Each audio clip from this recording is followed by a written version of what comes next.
Kok setelah banyak podcast dengan macam-macam orang dan kungfunya, aliran apa yang paling cocok dengan Bang Koko? Kalau misalnya buat gue kalau misalnya ketemu orang kayak Chang Chimen sama Hengki, gue itu dilihat sebagai, mungkin ya, ini bukan dari mulut mereka ya, ini prediksi gue ya.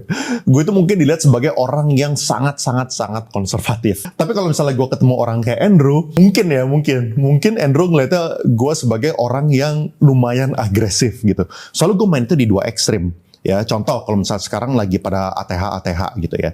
Misalnya Bitcoin itu udah naik, habis itu S&P 500 itu udah pada naik, lalu IHSG itu juga pada naik. Saham-saham Konglo itu for the most part gue udah TP-in, ya. Bitcoin gue juga udah trimming banyak, US stock gue juga udah hampir nggak ada lah US stock. Dan gue balikin semua itu ke porto konservatif.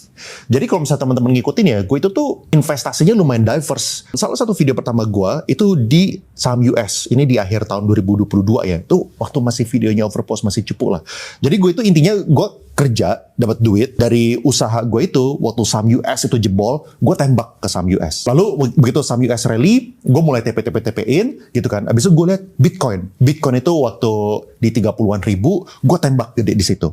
Lalu sekarang gue TP-in mungkin sisa 30% lah yang gue udah nggak bakal jual lagi. Lalu belakangan ini gue lagi suka main di saham Konglo ya di bulan Oktober lah. Walaupun sekarang gue for the most part again gue udah TP-in ya. Kenapa gue banyak TP-in? Soalnya minggu depan itu kita bakal ada MSCI rebalancing di tanggal 5 harusnya ya.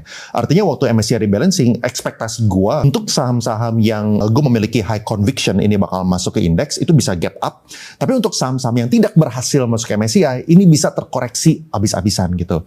Nah gue kurang suka sama 50-50. Untuk yang gue lumayan sure bakal masuk ke MSCI, gue itu masih hold. Untuk yang gue 50-50, gue mendingan TP-TP daripada gue nebak-nebak ini bakal masuk atau enggak gitu ya.